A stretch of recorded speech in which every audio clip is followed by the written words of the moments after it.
ഏറെ ആക്രമണത്തിന് ഇരയാകുമ്പോഴും Saudi Arabia അതിന്റെ പ്രൗഢിയും ഭംഗിയും ഏറെ തലയെടുപ്പോടെ ഉയർത്തി തന്നെ നിൽക്കുകയാണ്.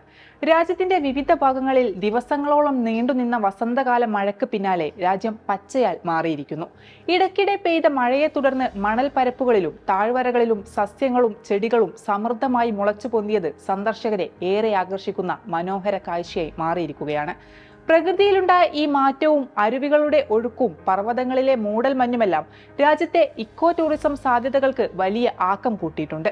തെക്കു പടിഞ്ഞാറൻ മേഖലയായ അൽ ബാഹയിൽ പർവ്വത താഴ്വരകൾ മൂടൽമഞ്ഞും വെള്ളച്ചാട്ടങ്ങളും കൊണ്ട് നിറഞ്ഞിരിക്കുകയാണ്. ഇവിടെ താപനില 10 ഡിഗ്രി സെൽഷ്യസിൽ താഴെയെത്തി.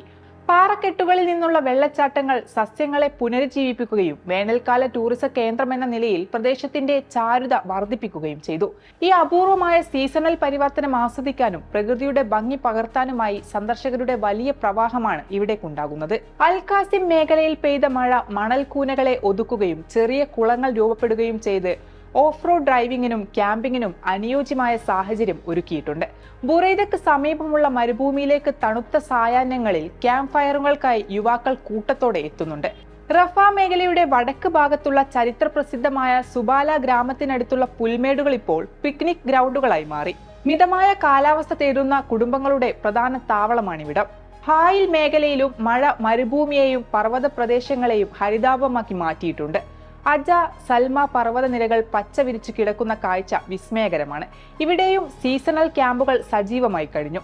ഹ്രസ്വകാല മഴയിലൂടെ രാജ്യത്തിന്റെ മാറിക്കൊണ്ടിരിക്കുന്ന ഭൂപ്രകൃതിയുടെ വർണ്ണാഭമായ ദൃശ്യമാണിപ്പോൾ ഒരുങ്ങുന്നത്.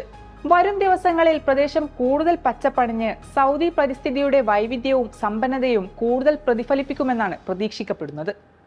വിജയ് ഫുഡ്സ്, പേര് മാറാത്ത പെരുമ മാറാത്ത പാരമ്പര്യം.